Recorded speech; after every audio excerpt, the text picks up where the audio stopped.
Welcome to Faith, Not by Sight, where we walk by faith, not by what we see. Join me as we explore Bible verses, grow in faith, and trust in the Most High's plan. All praise to the Most High. Welcome back to the channel. Today we're diving into a fascinating story from Genesis 20, where Abraham, caught in a moment of fear, chooses to mislead a powerful king. But what unfolds reveals profound lessons about the fear of God, divine protection, and the power of blessing God's chosen people.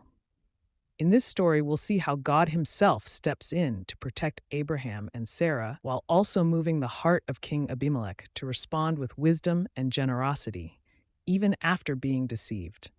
Why would a king go out of his way to bless someone who had just lied to him? We'll unpack the depth of Abimelech's fear of God and what it means to honor those God has called.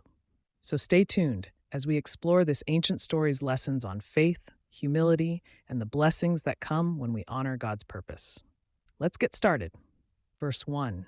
And Abraham journeyed from thence toward the south country, and dwelled between Kadesh and Shur, and sojourned in Gerar. In this verse, we see Abraham moving south into the region of Gerar, a territory ruled by King Abimelech. This journey suggests that Abraham was following God's guidance, staying as a sojourner without setting permanent roots. Abraham's movement also symbolizes trust in God's provision, even when he didn't know what awaited him. For our focus on the fear of God, Abraham's journey shows that he lived with a healthy dependence on God, moving as led by faith, which foreshadows how fear or reverence of God shapes the lives of everyone in this story.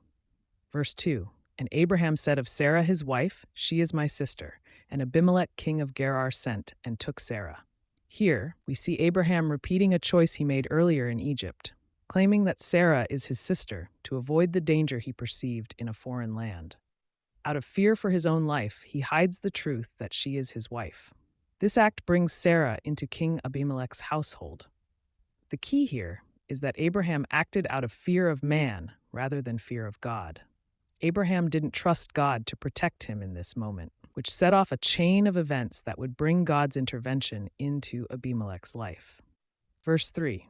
But God came to Abimelech in a dream by night, and said to him, Behold, thou art but a dead man, for the woman which thou hast taken, for she is a man's wife. This is where the fear of God becomes front and center. God speaks directly to Abimelech in a dream, warning him that he is in grave danger for taking another man's wife. This divine intervention demonstrates God's protection over Sarah and Abraham, but it also introduces Abimelech to the power and authority of God. God's warning strikes fear into Abimelech because he realizes that he has unknowingly offended a powerful God by taking Sarah. This fear is key. It's this reverence and fear of God that will lead Abimelech to bless Abraham later in the chapter. God's warning to Abimelech is clear and firm, making it evident that God takes marriage and his covenant with Abraham seriously. For Abimelech, this dream reveals the reality of God's justice and mercy, instilling a fear that leads him to make things right. Verse 4. But Abimelech had not come near her, and he said, Lord, wilt thou slay also a righteous nation?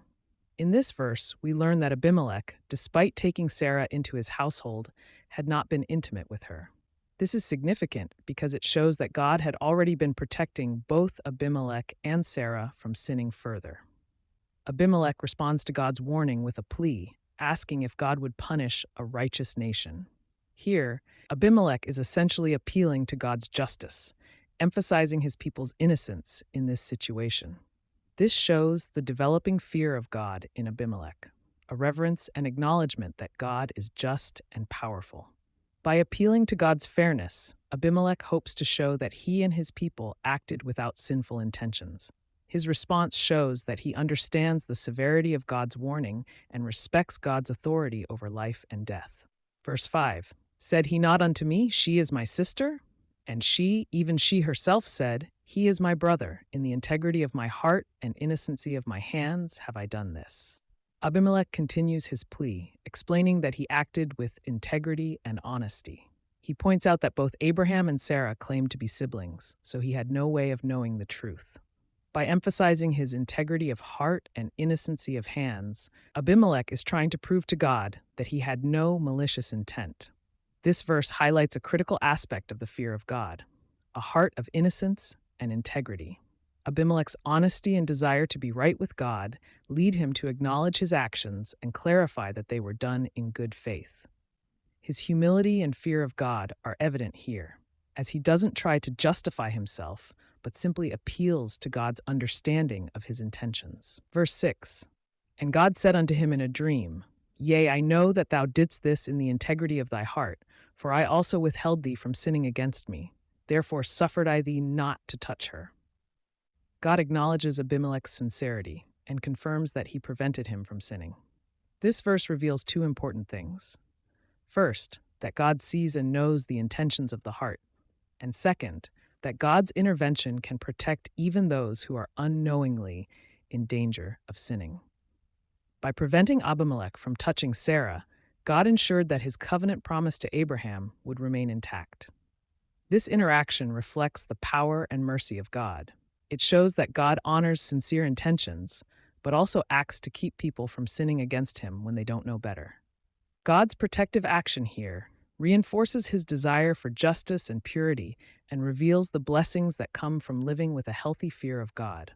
Abimelech's encounter with God's mercy and justice here will lead him to bless Abraham and respect the boundaries God has set.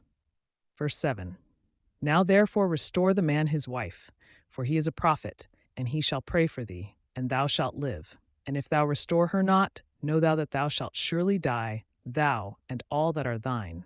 In this verse, God commands Abimelech to return Sarah to Abraham, revealing that Abraham is not just any man but a prophet. God assures Abimelech that if he obeys, Abraham will intercede for him and he will live. However, God also warns that failure to return Sarah will bring deadly consequences for Abimelech and his people. This command reinforces the fear of God by making it clear that life and death hinge on obedience to his words. It shows God's absolute authority and his seriousness about protecting his covenant with Abraham. The statement that Abraham shall pray for thee highlights the power of intercession and the blessing tied to being aligned with God's people.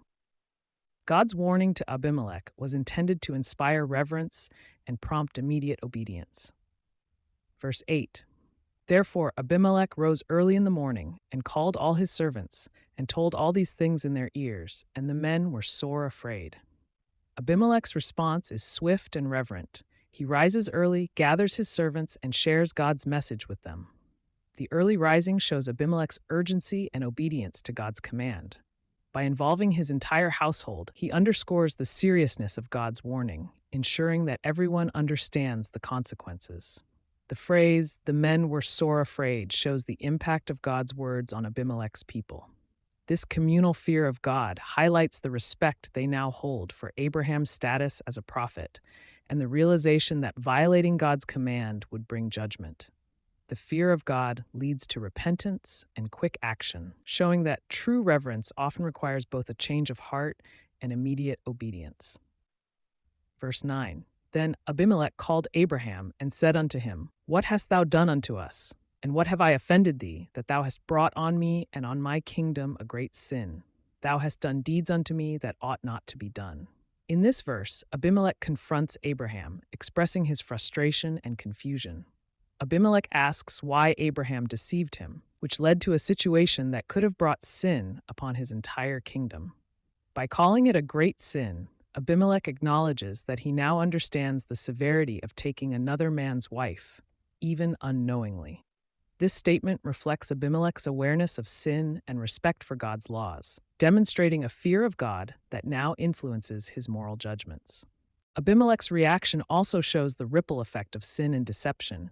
It didn't just impact Abraham and Sarah, but it put Abimelech's entire kingdom at risk. His words to Abraham reveal a genuine concern for righteousness and a fear of God's judgment.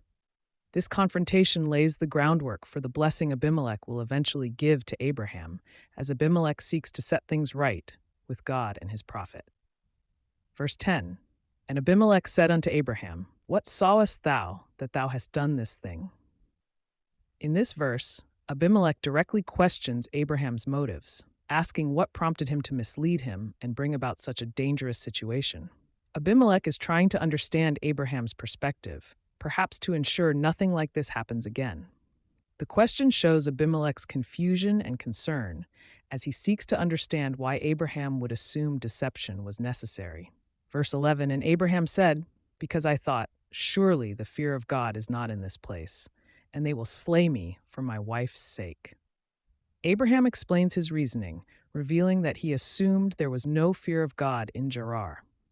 His assumption led him to believe his life would be in danger due to Sarah's beauty if he was honest about their marriage. Abraham's response highlights his doubt and mistrust of the people in Gerar, reflecting his belief that without a fear of God, people would not respect his marriage and would resort to violence. This verse shows how Abraham's perception of the fear of God, or lack thereof, influenced his actions and led to deception. Verse 12, and yet indeed she is my sister. She is the daughter of my father, but not the daughter of my mother, and she became my wife. Here, Abraham clarifies that his claim about Sarah being his sister was not entirely false. Sarah was indeed his half-sister, sharing the same father but not the same mother. This explanation shows that Abraham used a partial truth to protect himself, but it also reveals his willingness to compromise transparency for safety.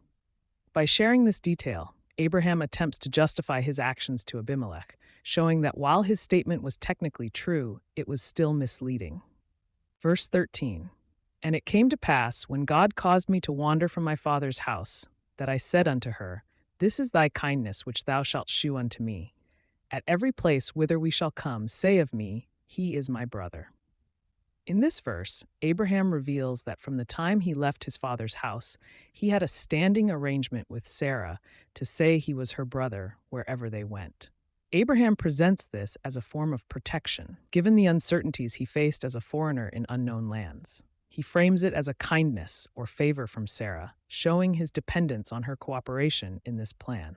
This explanation points to Abraham's long-standing fear and reliance on human strategy, rather than complete trust in God's protection. Verse 14, and Abimelech took sheep and oxen and men-servants and women-servants and gave them unto Abraham, and restored him Sarah his wife. In response to the situation, Abimelech goes beyond simply returning Sarah to Abraham. He blesses Abraham with livestock and servants, a generous act meant to show his goodwill and perhaps to ensure peace between them. By doing this, Abimelech demonstrates respect for Abraham and his relationship with God. These gifts symbolize Abimelech's understanding of the gravity of the situation and his desire to honor Abraham, despite the deception he experienced. Verse 15, and Abimelech said, behold, my land is before thee, dwell where it pleaseth thee. Here, Abimelech offers Abraham the freedom to settle wherever he wishes within his land. This gesture is an act of hospitality and respect, indicating that Abimelech trusts Abraham and recognizes the importance of showing him favor. The invitation also reflects Abimelech's recognition of God's favor upon Abraham, and by extension, a desire to maintain a peaceful and positive relationship with him. These verses reflect Abimelech's actions to make amends and honor Abraham, highlighting the importance of respect and generosity even after a misunderstanding. Abimelech's response demonstrates the fear of God in action through humility and graciousness. As we wrap up, let's consider why King Abimelech chose to bless Abraham even though he was the one who had been misled. Abimelech recognized that this situation went beyond Abraham's actions alone. He saw that the Most High had personally intervened on Abraham's behalf, affirming Abraham's status as a true man of God. Abimelech understood that Abraham was a friend of God, and that by blessing him, he himself would be blessed. I want to leave you with two key takeaways. First, pray that the Most High will stand for you and intervene on your behalf.